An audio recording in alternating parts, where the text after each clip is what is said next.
Welcome, champions, to the next overview and tier list ranking on any new or reworked champion for the current event active for idle champions. This is where we'll break down their mechanics and place them in my overall tier list for every champion in the game. As we've already covered the new champion of this event, that means we're moving on to the reworked champion. But before that, a quick little stop over here. Take a look at my sleepy little kitty. While I remind you that I stream on Twitch, and we'll be talking about Alyndra the same day, at the same time I release this video, over on Twitch, so check it out. But getting back on track, let's talk about Alyndra, the neutral, elf, cleric wizard, support control, hanging out in seat 6. A member of the affiliation Heroes of the Plains, that will be a little important as she now has the passive, I See Some Friends, where if Alyndra is in the formation, all champions from the Heroes of the Plains affiliation may be used, even if a patron, variant, or other restriction would say otherwise. A big member mention here is Briv, who is a part of the Heroes of the Plains. And since Alyndra is getting a rework, that means she's going to be available for Elminster. So any adventure she's able to be used in Elminster, that means using her will unlock Briv for you to use as well to get those jumps rolling in Elminster. Now sure, you could typically do this with Dungeon Master, but you cannot guarantee that Dungeon Master is going to land on Briv's seat with his specialization. But with Alyndra, it is a guarantee.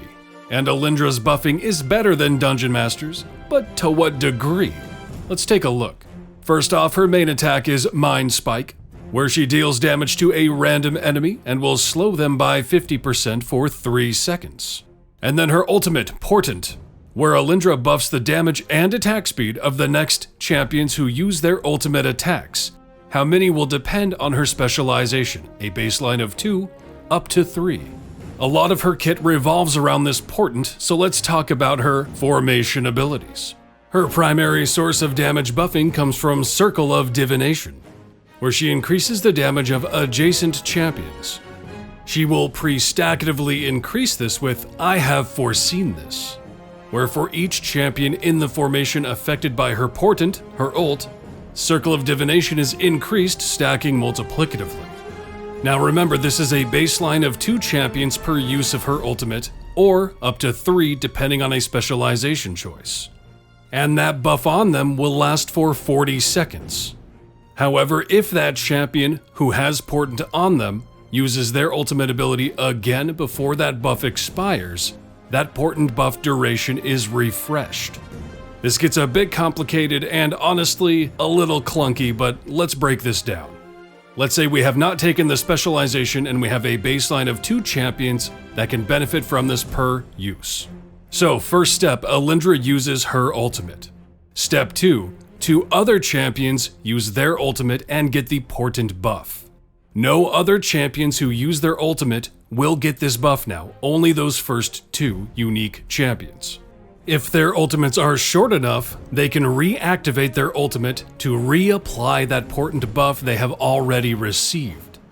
If they can maintain it, then you can use Alyndra's ultimate again and apply more people to this Portent. However, one of the problems that arises is even if someone is trying to maintain that Portent buff, they can take up one of those unique champion slots of activating their ultimate right after she activates hers. And they need to be reactivating their ultimates in order to maintain that buff. So trying your best to find people or find ways to reduce ultimate cooldown enough to maintain it while spreading it throughout your entire formation is going to be very difficult, if not impossible. And this is how she pre-stackatively increases her damage buffing. So in my opinion, this is a bit of a knock against her. Sure, you can use people like Astarion, Halcyon, Human to reduce cooldowns and make people pop off quicker and be able to maintain it where they otherwise wouldn't be able to. But this setup takes a lot of prep work and kind of works against itself. It's not just difficult to do, it's annoying to do. And restrictive based on how many people actually have an ultimate that will work with it. If at least the people who were maintaining Portent wouldn't count against new applicants to it, it would be a lot easier to maintain. But it's just clunky, and is it even worth it?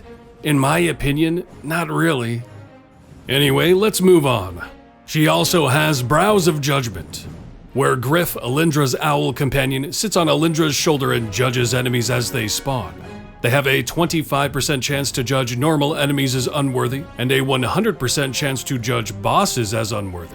For each unworthy, normal enemy that spawns, Circle of Divination is increased by 20%, stacking multiplicatively. And if a boss is spawned in the current area, Circle of Divination is increased by an additional 1000%. Griff can judge up to 100 normal enemies per area, and the stacks reset when changing areas. Now let's dive into her specializations. With Expansive Vision, Portent now applies to the next 3 champions to use their ultimate abilities instead of 2, and the effect is increased. If you're looking to spread Portent, this is the way to go. Extra Judgy, where it doubles Griff's chance to judge enemies as unworthy with Brows of Judgment, as well as increasing the effect. But also when changing areas, half of the stacks persist. A good one if you plan to just be going from area to area.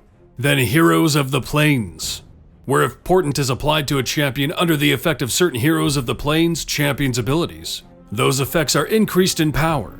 At the end of the day, this isn't really enough to justify a specialization pick compared to the other 2. Unless you're running a Heroes of the Plains formation, which I highly doubt people are doing these days. But hey, you never know.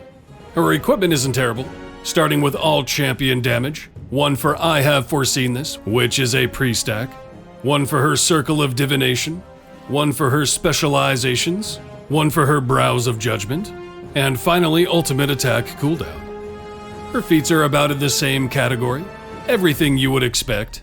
Nothing that really shifts any mechanics or anything, just buffs to her pre-stacks and formation abilities. Her achievement is quite simple, requiring you to judge 5,000 enemies with Brows of Judgment. As long as you're actively using her, this will be done before too long. Her first variant will have you encounter the current boss and the next boss at once in every boss area. You'll need to defeat both of them to progress. Chadwick also joins the formation. Basically, this just means a formation slot is being taken up. Overall, this isn't too bad, but I always hate ones where formation slots are being taken up, so that might slow you down a little bit. But having more bosses means more judgment for Griff. In her second variant, additional Frost Giants appear in each area. Each of these additional Frost Giants starts with 4 hit-based hit points. In every 25 areas, they gain 4 additional hit-based points, and champion damage is reduced by 99%. You're really gonna wanna slot some breakers for this one. In her third variant, only champions with an intelligence of 14 or higher can be used. Alyndra will start in the formation, but she can be moved or removed. This is just 1 more intelligence score, more restrictive than Strahd. So for the most part, think about people you can use in Strahd. Every now and then you're gonna catch one that still gets locked out though, with that 1 more intelligence. Now what about her availability? It's not the best, but it's not the worst. She's locked out of 2 patrons. As she is neutral, she is not available for Mert, and because of that low strength, she is locked out of Zariel as well as the Day 1 trial for strength, but she is available for every other Day 1 trial. We previously had Alyndra in the C+, and she did need a rework. Does this rework give her justice? I'm not so sure. She is going to see a rise, but not the kind of levels we've been seeing lately. I'm gonna push her on up to the B+. I foresee most of her utility coming from getting Briv into a run he is not otherwise available for. But do I see Alyndra making a mainstay seat in any formation? Not really, no, I don't. She can pump good numbers, not the best but good numbers, but it is quite annoying to get her to reach those heights. And with how many champions we have these days that can put up good numbers and have better availability, she just kind of falls off a bit. Anyway, thanks for dropping in and checking out this video. Let me know what you think about Alyndra in the comments. Be sure to hit that like, sub, and bell for me. Check out my Twitch, get on in the Discord, and as always, more importantly than anything else, you know what to do. Have a hell of a time out there, champion.